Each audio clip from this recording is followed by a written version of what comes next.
दोस्तों सबसे बड़ा चैलेंज पता है क्या है? मम्मा के सामने, एक फीमेल्स के सामने सबसे बड़ा चैलेंज है मम्मा के लिए कि बच्चों को क्या बना के खिलाए कि उनको पसंद आए। कई बार तबीयत नहीं सही रहती तो नहीं दिल करता कुछ बनाने का। तो कल मेरी तबीयत सही नहीं थी तो मैंने बनाई थी मूंग दाल की खिचड़ी, जो कि मेरे बच्चों को बिल्कुल भी पसंद नहीं है। और आपको पता है कि आजकल के बच्चे ये सब खाना पसंद नहीं करते। तो मेरे दिमाग में एक आइडिया आया था। घर में बची थी थोड़ी सी एक कटोरी मूंग दाल, जिसको कि आप लोग रहड़ की दाल बोलते हो, जिसको कि आप लोग तुअर की दाल भी बोलते हो। तो उससे मैंने बनाया मज़ेदार रेस्टोरेंट स्टाइल में मसालेदार लच्छा पराठा, जो कि खाने के बाद सबको बड़ा मज़ा आया। बच्चों ने तो खाए ही शौक से, बड़ों ने भी खाया कि चलो हम भी टेस्ट कर लेते हैं। तो चलिए मैं आज आप सबके साथ शेयर करूँगी सीक्रेट ट्रिक्स मसालेदार लच्छा पराठा। तो चलिए स्टार्ट करते हैं। तो सबसे पहले हम एक परात में एक कटोरी भर के आटा डालेंगे। उसी मेज़रमेंट से, उसी कटोरी से हम एक कटोरी मैदा भी डाल देंगे और फिर एक कटोरी बेसन डाल देंगे। ठीक है, उसके बाद हम उसमें डालेंगे दाल, एक कटोरी जो हमारी बची हुई थी ना, तुअर की दाल जिसको आप बोलते हो, रहड़ की दाल भी बोलते हो, एक कटोरी वो हम डाल देंगे बनी हुई। अब हम इसमें डालेंगे बारीक कटे हुए प्याज। अब हम इसमें डालेंगे हरा धनिया और हरी मिर्च कटी हुई, जिसको मैंने एक साथ कट कर लिया था। ठीक है, अब हम इसमें डालेंगे 3 से 4 चम्मच घी, जिससे कि ये बहुत सॉफ्ट बनेगी अंदर से। इसको अच्छी तरह से मिला लेंगे। ठीक है, अब इसमें डालेंगे हम आधी चम्मच चिली फ्लेक्स।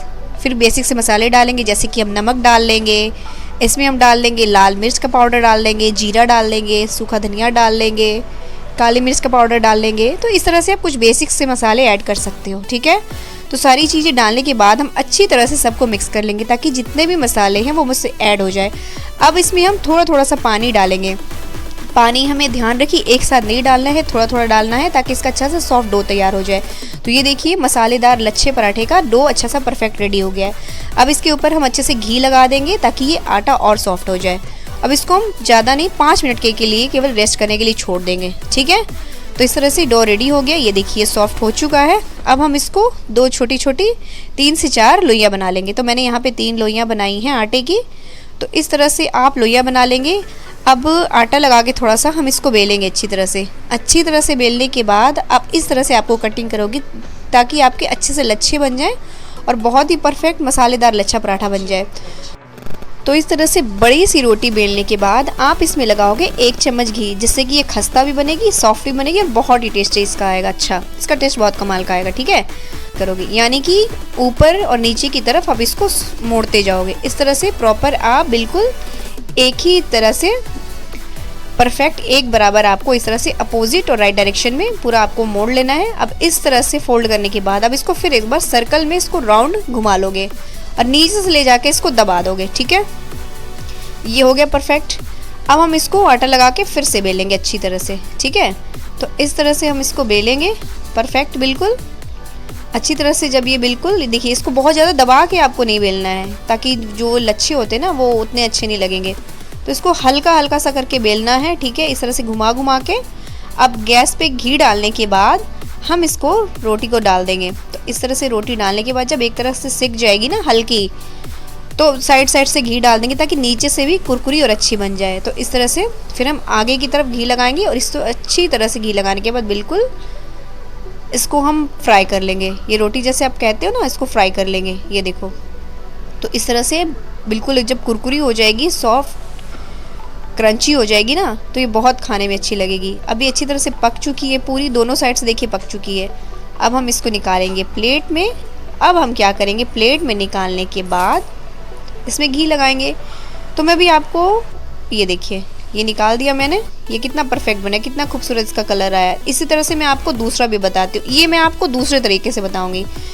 तो ये इस तरह आपको फिर से रोटी को अच्छी तरह से बड़ी सी बेल लेनी है। बेलने के बाद आपको फिर से इसके ऊपर घी लगाना है। जैसे कि मैंने आपसे पहले भी कहा था कि रोटी सॉफ्ट भी बनेगी और क्रंची भी बनेगी, टेस्ट भी बहुत अच्छा आएगा। तो फिर से इसके अंदर हम घी लगाएंगे। तो अब हम इसको मोड़ेंगे नहीं, अब हम इसकी कटिंग करेंगे। ठीक है, ये हम नाइफ से इसके लच्छे निकालेंगे, यानी कि इसको हम कट करेंगे। इस तरह से कट करेंगे ना, तो ये भी बहुत परफेक्ट बनती है। तो इस तरह से आपको इक्वल सारे कट कर लेने हैं। ये देखिए इस तरह से कट करोगे ना, तो ये एक अलग ही आपका शेप आएगा। तो मैंने आपको 2 तरह के लच्छे पराठे बनाने सिखाए हैं। ठीक है, तो अब इसको आप इसी तरह से, इसको अपोजिट नहीं करना है, इसको सिर्फ सीधे डायरेक्शन में आपको फोल्ड करते जाना है। इस तरह से फोल्ड करते जाओगे। इसको देखो, सारे लच्छों को एक साथ पकड़ लेना, घबराना नहीं, एक भी लच्छा अलग हो गया तो इसको पकड़ के अच्छी तरह से सर्कल में घुमा के फिर इसकी जो चोटी हुई ना इसको भी नीचे दबा देना। अब इसको आटा लगाने के बाद इसको धीरे धीरे से बेलना, इसको भी जोर जोर से दबा के नहीं बेलना है ना। तो इस तरह से आप इसको इक्वल बेलते जाना, ये देखो, ताकि चारों तरफ से एक जैसी हो जाए, कहीं से मोटी कहीं से पतली नहीं रहनी चाहिए, बिल्कुल बराबर रहनी चाहिए, ठीक है, तभी तो पकेगी तो अच्छी लगेगी ना, नहीं तो एक साइड से कच्ची रह जाएगी। तो इसी तरह से तवे पे हम घी डालेंगे। मैं हमेशा घी में ही बनाती हूँ पराठा, देसी घी का यूज करेंगे तो ज़्यादा टेस्ट आएगा, ठीक है, इसमें रिफाइंड का यूज मत कीजिएगा। तो अब हम इसको फिर से पलट देंगे। पलटने के बाद हम इसमें फिर से घी लगाएंगे, ठीक है। घी डालने के बाद इसको पलट के हम अच्छे से इसको रोस्ट करेंगे पराठे को, ठीक है। तो ये देखिए, ध्यान रखिएगा कि इसमें आपको घी बिल्कुल खुला डालना है, इस पर घी बहुत ज़्यादा यूज होता है और जितना ज़्यादा आप घी डालोगे ना उतना ज़्यादा अच्छा इसका टेस्ट भी आएगा, ठीक है। तो इस तरह से आपको घी लगा के अच्छी तरह से रोस्ट कर देना है पराठे को, बिल्कुल लाल कर देना है, बहुत ज़्यादा लाल भी नहीं करना है, यानी कि जलाना नहीं है, अच्छे से रोस्ट करना है। फिर से आपको घी लगाना है क्योंकि ये घी बहुत ज़्यादा एब्जॉर्ब करता है। तो इस तरह से घी लगा के आपको रोस्ट करना है जब तक कि अच्छी तरह से ये गोल्डन ना हो जाए, ये रोस्ट ना हो जाए, ठीक है। ये देखिए, अब ये बिल्कुल परफेक्ट रोस्ट हो चुका है। तो ये तैयार है आपका बिल्कुल मज़ेदार लच्छेदार पराठा, मसालेदार लच्छेदार पराठा आपका, बिल्कुल रेस्टोरेंट स्टाइल से, बल्कि उससे भी ज़्यादा टेस्टी। तो आप इसको सब्जी के साथ भी खा सकते हो, आप इसको रायते के साथ भी खा सकते हो। आपको इसको बनाने के बाद खुला घी डालें, यानी कि 1 से 2 चम्मच जब घी डालोगे ना इसमें टेस्ट बहुत अच्छा आएगा, जैसे कि मैंने आपको पहले भी बताया। तो ये देखिए, मैंने बनाई थी बूंदी का रायता सलाद के साथ, साथ में लिया अचार। तो ये देखिए, मज़ेदार ये हमारा मसालेदार लच्छेदार पराठा रेडी हो चुका है। तो जब भी आपका कुछ अच्छा खाने मन करे तो आप इजी वे में इसको बना सकते हो। तो कैसी लगी आपको मेरी रेसिपी? तो देखा आपने कैसे मैंने थोड़ी सी दाल बची थी और कुछ सीक्रेट रेसिपी, कुछ सीक्रेट ट्रिक्स, नई नई इंग्रेडिएंट्स मिला के मैंने मसालेदार, बिल्कुल रेस्टोरेंट स्टाइल, बिल्कुल होटल स्टाइल लच्छेदार मसालेदार पराठा बना दिया, जो कि मेरे बच्चों को भी पसंद आया, जिसको कि आप रायते के साथ भी खा सकते हो। तो कैसी लगी आपको मेरी ये सीक्रेट रेसिपी ट्रिक? जब आपके कुछ भी दिल ना करे बनाने के लिए तो बच्चों के लिए बना सकते हो ईजिली। तो मुझे पूरी उम्मीद है कि मेरी वीडियो से आपको ज़रूर कुछ ना कुछ हेल्प मिली होगी। अगर आपको मेरी वीडियो से हेल्प मिलती है, आपको मेरी वीडियो अच्छी लगती है, तो मेरे चैनल को लाइक और सब्सक्राइब जरूर कीजिए, ताकि आपको नेक्स्ट वीडियो की नोटिफिकेशन मिलती रहे और साथ ही साथ मुझे भी मोटिवेशन मिलता रहे और मैं आपके साथ अपनी सीक्रेट ट्रिक्स और सीक्रेट रेसिपी शेयर करती रहूँ। तो मिलते हैं ऐसे ही नेक्स्ट सीक्रेट ट्रिक्स और सीक्रेट रेसिपीज़ के साथ, तब तक के लिए बाय बाय।